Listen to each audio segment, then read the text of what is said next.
حضراتكم يعني الحضور والاهتمام. يعني أقول قصيدة واحدة عشان الوقت. قصتين هو القصيدة أصلا مشاعرة بتاع الانتماء عشان الناس تحت المطر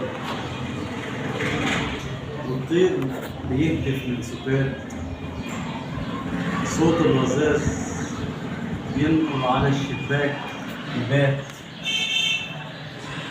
يلمح بعينه المفعمة،